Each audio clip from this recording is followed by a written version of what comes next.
Olá, bom dia a todos. Meu nome é Daniel Borges Fialho, eu sou médico neurologista. Uma pergunta que chega ou que os pais trazem todos os dias que vêm à consulta é: por que meu filho grita? Por que meu filho chora? Se nós formos o mais honestos possível, e dentro da medicina nós devemos ser o mais honesto possível, nós não sabemos o porquê. Nós entendemos que muitas vezes as crianças gritam ou choram como uma consequência de um antecedente. Lembrem-se que existe uma coisa chamada tríplice contingência dentro do processo de comportamento ou do processo de avaliação do comportamento. Então, tríplice contingência é: todo comportamento tem um antecedente, uma resposta e uma consequência. Ou seja, vou dar um exemplo para vocês. Vocês me disseram assim, cheguei no consultório e disse assim: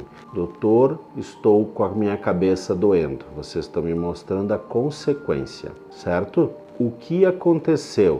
Doutor, eu fui mexer num vespeiro, o antecedente. A resposta foi que as vespas o picaram na cabeça, a consequência, a dor de cabeça. Então, todo comportamento, ele tem um antecedente, uma resposta, que é o comportamento, e a consequência. Então, quando a criança grita, quando a criança chora, ela está fazendo isso como uma resposta a algum antecedente, esperando uma consequência. Muitas vezes as crianças fazem isso porque a consequência do choro pode ser você pegar ele no colo, você oferecer alguma coisa, né? Então, a resposta pode ser, a consequência pode ser um tangível, que a gente chama, né? Que quando a criança consegue alguma coisa tocável, tangível, que significa que se eu choro, né, eu recebo alguma coisa. Já diz o ditado: quem não chora não mama.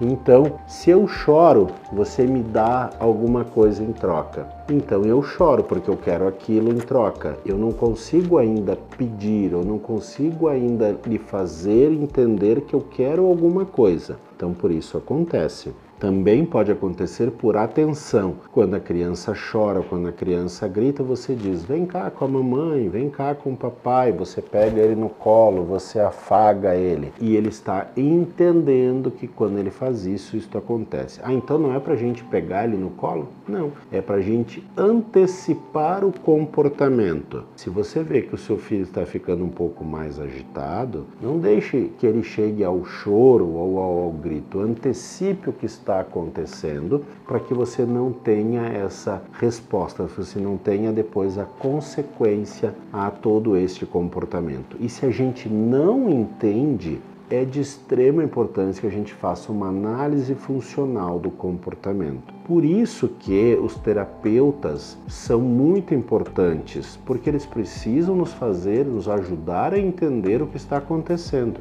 É muito comum as famílias nos mandarem mensagem dizendo: mas o meu filho não para de chorar, o meu filho ele grita às vezes durante o dia, e a pergunta que eu faço é assim: mas o que está acontecendo? Qual o antecedente? Como isso acontece? Você já falou para o terapeuta? O que o terapeuta que faz análise do comportamento lhe disse sobre isso? Tudo isso a gente precisa avaliar. Não há uma medicação para fazer o seu filho parar de chorar ou parar de gritar. Existe uma análise do comportamento, uma análise funcional do comportamento para que se entenda por que isso está acontecendo. Tudo tem um porquê. É muito importante que a gente entenda por que isso está acontecendo, para que então nós consigamos mudar este comportamento. Ainda há outro fato importante que a gente precisa levar em consideração. Alguns comportamentos são autorreforçatórios, e nesses comportamentos que são autorreforçatórios é muito difícil que a gente consiga mexer com eles somente pela análise funcional do comportamento. Vou dar um exemplo. Quando a criança se bate, quando ela bate a cabeça,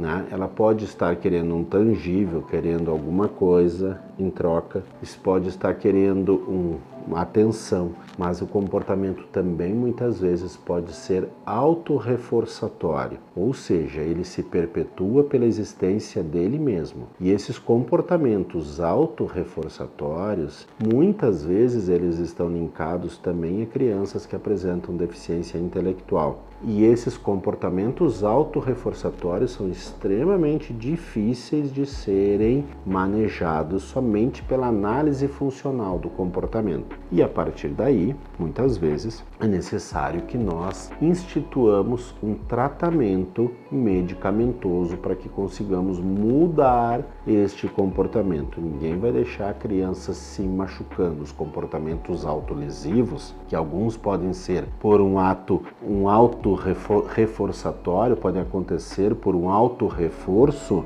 eles são extremamente difíceis da gente manejar só com a análise funcional do comportamento. E muitas vezes precisamos da medicação. Então, por que meu filho grita, por que meu filho chora? Nós não temos essa resposta de forma absoluta, mas nós precisamos entender que a resposta parte da análise funcional do comportamento, de entender por que este comportamento está acontecendo. Nós, às vezes, temos a ideia de resolver as coisas o mais rápido possível, mas, às vezes, nós precisamos entender que precisamos entender realmente o porquê as coisas acontecem. A compreensão, o entendimento baseado na análise funcional do comportamento é extremamente importante para que a gente consiga melhorar o comportamento de uma forma definitiva.